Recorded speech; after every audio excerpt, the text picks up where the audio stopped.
7월 9일 새벽 예배를 시작하겠습니다. 사도신경으로 우리의 신앙을 고백하시겠습니다. 나는 전능하신 아버지 하나님, 천지의 창조주를 믿습니다. 나는 그의 유일하신 아들, 우리 주 예수 그리스도를 믿습니다. 그는 성령으로 잉태되어 동정녀 마리아에게서 나시고 본디오 빌라도에게 고난을 받아 십자가에 못 박혀 죽으시고 장사된 지 사흘 만에 죽은 자 가운데서 다시 살아나셨으며 하늘에 오르시어 전능하신 아버지 하나님 우편에 앉아 계시다가 거기로부터 살아있는 자와 죽은 자를 심판하러 오십니다. 나는 성령을 믿으며 거룩한 공교회와 성도의 교제와 죄를 용서받는 것과 몸의 부활과 영생을 믿습니다. 아멘. 다 함께 찬송가 210장 찬양하시겠습니다.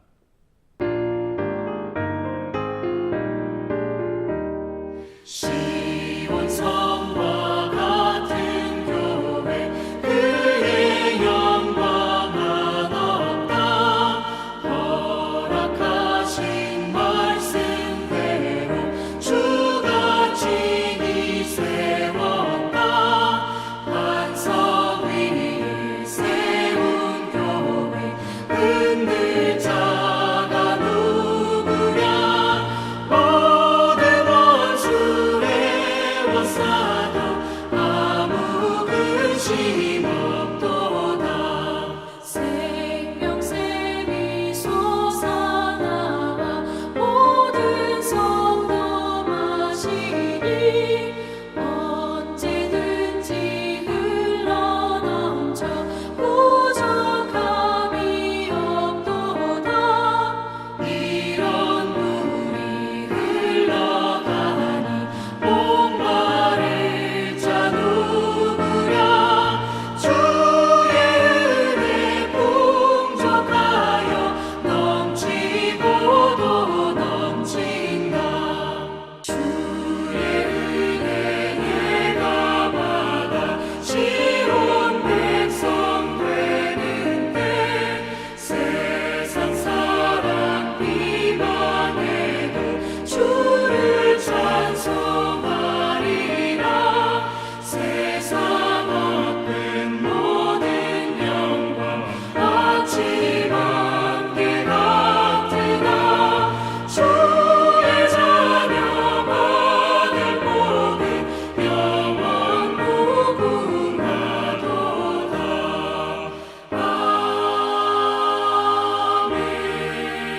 아멘. 오늘 우리 공동체의 말씀 묵상 본문은 요한계시록 13장 14장입니다. 그중 13장 1에서 10절까지 봉독하고 말씀을 나누도록 하겠습니다. 내가 보니 바다에서 한 짐승이 나오는데 뿔이 10이요 머리가 7이라. 그 뿔에는 10 왕관이 있고 그 머리들에는 신성모독하는 이름들이 있더라. 내가 본 짐승은 표범과 비슷하고 그 발은 곰의 발 같고 그 입은 사자의 입 같은데 용이 자기의 능력과 보좌와 큰 권세를 그에게 주었더라. 그의 머리 하나가 상하여 죽게 된 것 같더니 그 죽게 되었던 상처가 나음에 온 땅이 놀랍게 여겨 짐승을 따르고 용이 짐승에게 권세를 주므로 용에게 경배하며 짐승에게 경배하여 이르되 누가 이 짐승과 같으냐 누가 능히 이와 더불어 싸우리요 하더라.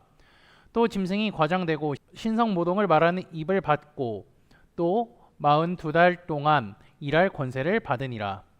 짐승이 입을 벌려 하나님을 향하여 비방하되 그의 이름과 그의 장막 곧 하늘에 사는 자들을 비방하더라. 또 권세를 받아 성도들과 싸워 이기게 되고 각 족속과 백성과 방언과 나라를 다스리는 권세를 받으니 죽임을 당한 어린 양의 생명책에 창세 이후로 이름이 기록되지 못하고 이 땅에 사는 자들은 다 그 짐승에게 경배하리라. 누구든지 귀가 있거든 들을지어다. 사로잡힐 자는 사로잡혀 갈 것이요 칼에 죽을 자는 마땅히 칼에 죽을 것이니 성도들의 인내와 믿음이 여기 있느니라. 아멘. 요한계시록 13장은요 12장과 이어지는 내용이라고 할 수 있습니다. 12장에 이제 큰 용이 나오는데요. 이 용에 대한 설명은 12장 9절에 잘 설명되어 있죠. 큰 용이 내쫓기니 옛뱀 곧 마귀라고도 하고 사탄이라고도 하며 온 천하를 꾀하는 자라. 사탄은 하나님을 따라하고요. 사람들을 미혹시켜 죄의 길에 들어가게 하려고 합니다. 그래서 12, 13장을 잘 읽어보시면 사탄이 삼위일체 하나님을 그대로 따라하고 있음을 확인할 수가 있죠. 12장은 성부 하나님을 따라 있고요. 13장 전반부는 성자 예수님, 13장 하반절은 성령님을 따라하고 있습니다. 용의 모습을 한 사탄은요, 계속해서 믿는 자들을 향해 매서운 공격을 합니다. 그들이 하는 무서운 공격을요, 사람의 표현으로 바꿔서 얘기하자면 고난, 핍박, 전쟁, 불이익 등이 될 수가 있죠. 이 매서운 공격을 이기는 방법은 무엇일까요? 매우 간단합니다. 성도들의 인내와 믿음이 여기 있느니라. 성도들의 인내하고 그리고 하나님을 향한 믿음을 끝까지 지키면요, 하나님께서 방금 말씀하셨던 것대로 승리를 주실 것입니다. 예수님은 말씀대로 태어나셨고요, 고난받으시고 십자가에 달려 돌아가셨습니다. 그리고 부활하고 승천하셨죠. 예수님을 향한 이 성경 예언의 말씀이 다 이루어졌습니다. 그리고 그 주님께서는 승천하고 끝이 아니라 이 땅에 다시 오신다고 말씀하셨습니다.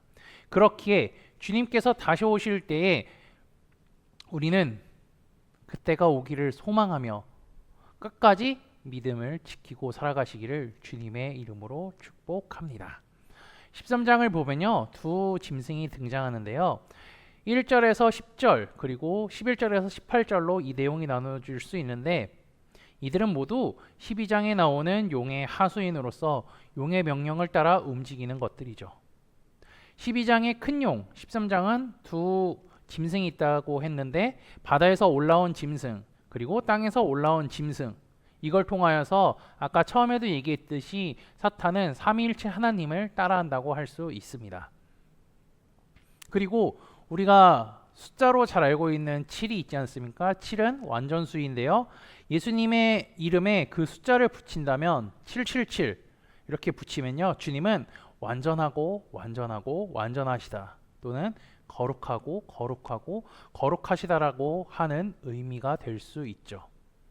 그런데 짐승의 표는 우리가 잘 알고 있듯이 666입니다. 이것은 예수님을 모방한다고 할 수 있죠.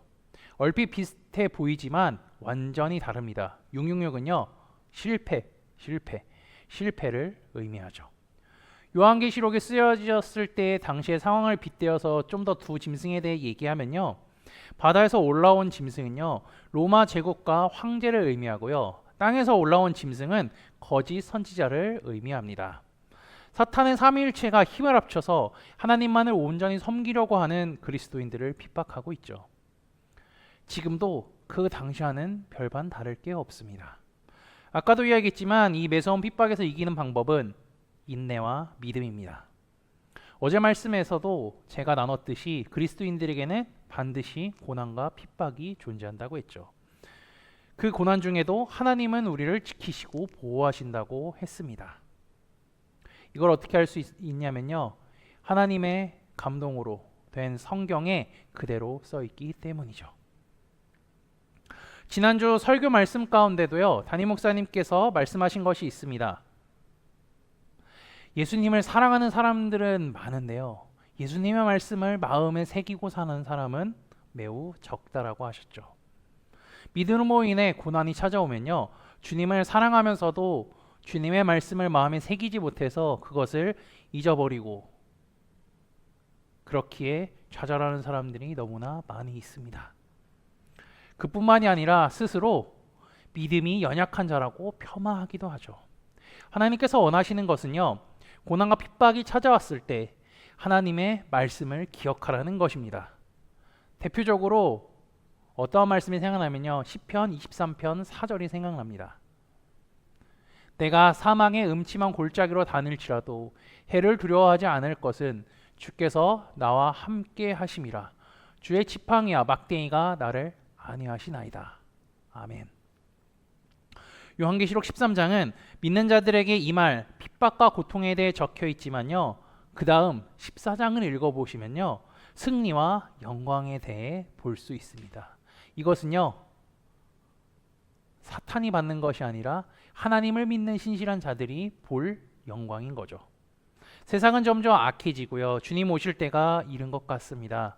우리가 새벽에는 영상으로 예배를 드리고 주일에는 다 같이 모여서 교회에서 예배를 드리지만 앞으로 어떻게 될지는 아무도 모릅니다. 그리고 갈수록요, 믿음을 지키기 더욱 어려운 시대가 될 것입니다. 그러한 상황이 온다 할지라도요, 우리는 끝까지 믿음을 지켜야 합니다. 하나님께서 성경 말씀을 통하여서 우리에게 가르쳐 주셨죠. 지키시고 보호하신다고 약속하셨을 뿐 아니라 부활하시고 승천하셨던 주님이 이 땅에 다시 오셔서 부활하신 예수님과 같이 우리를 부활시켜 주신다고 약속하셨기 때문이죠. 그렇기에 이렇게 말할 수 있습니다. 내가 죽도록 충성하라. 그리하면 내가 생명의 관을 내게 주리라.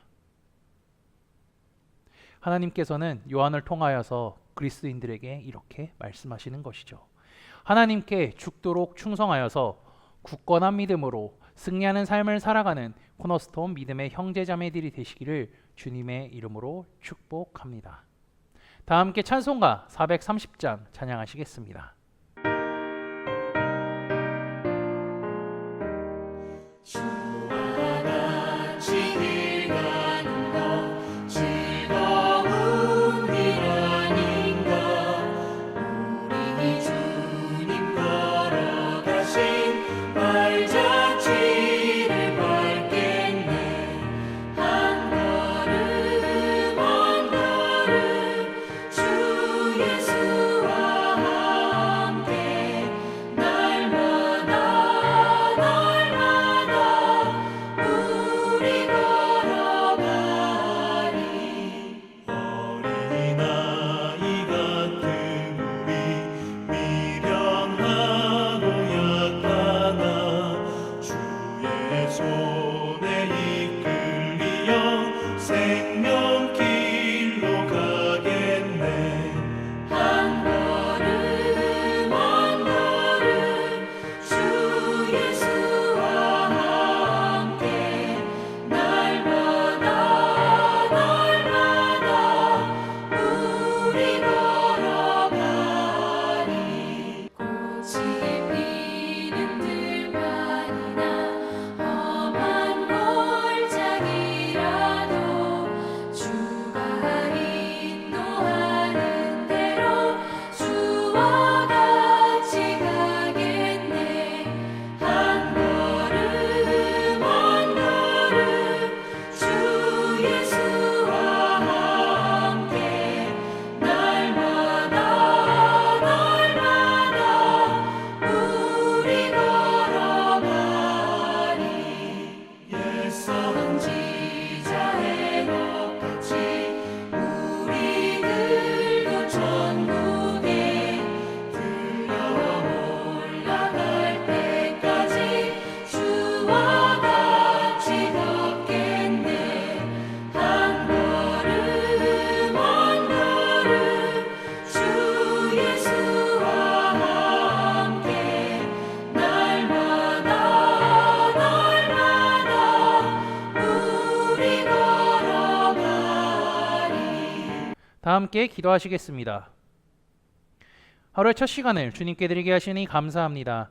아침에 일어나는 게 힘들지 모르지만 하나님께 찬양하고 하나님의 말씀을 볼 수 있다는 사실에 감사할 수 있게 하시고 주님께 찬양하고 경배하는 것이 우리의 삶의 소망이고 기쁨이 되는 삶임을 기억하며 살아가도록 인도하여 주옵소서. 지난주의 말씀을 기억하며 기도합니다. 부활하신 예수님께서는 예루살렘 성읍에 있던 제자들에게 그 모습을 보이셨습니다. 주님께서 제자들에게 하신 약속의 말씀이 다 이루어졌고 제자들은 그것을 두 눈으로 보았습니다. 그때 제자들의 마음속에 뜨거움이 생겼을 뿐 아니라 굳건한 믿음도 생겼습니다. 부활하신 주님께서 사람들에게 보이심으로 인해 복음이 온 세상에 전파되기 시작했습니다. 그 복음이 우리에게도 전해져 우리도 주님을 믿게 되었습니다. 십자가에서 죽으시고 부활하신 주님을 우리도 온전히 믿을 수 있게 하시고 예수께서 부활하셔서 제자들에게 보이셨던 예루살렘 성금을 위해 기도하는 우리가 되게 하옵소서. 사탄은 하나님을 모방하고 사람들을 현혹하여 죄의 길에 빠지게 만들려고 합니다. 게다가 하나님을 신실하게 믿는 그리스도인들을 핍박합니다. 하나님께서 말씀을 통해 신실하게 믿는 자들에게 고난과 핍박이 있지만 지키시고 보호하신다 말씀하셨습니다. 게다가 부활하고 승천하신 주님이 이 땅에 다시 오신다 말씀하셨습니다. 신실한 하나님의 약속을 믿으며 굳건한 믿음으로 승리하며 살아가는 우리가 되게 인도하여 주옵소서. 예수님의 이름으로 기도합니다. 아멘. 이 시간 합심으로 기도할 제목들을 나눕니다. 먼저 깨어있는 신앙과 하나님 나라를 사모하고 주님의 다시 오심을 기다리며 살도록 기도하시고요. 그리고 지금 당하고 있는 어려움을 극복할 수 있는 믿음과 지혜를 위해 기도하시기 바랍니다. 그리고 지난주에 들었던 말씀을 기억하며 기도하시고 교회를 이끌어가시는 담임 목사님과 사역자들을 위해 기도해 주시기 바랍니다. 오늘 진행되는 사사기 성역 공부와 목요일 여호수아 목회자 세미나를 위해 7월 마지막 주 금요일에 있는 한밤의 찬양 축제를 위해 소그룹 원들을 위해 각자 가지고 계신 기도의 제목들을 놓고 기도하시기를 바라며 오늘도 주 안에서 승리하십시오.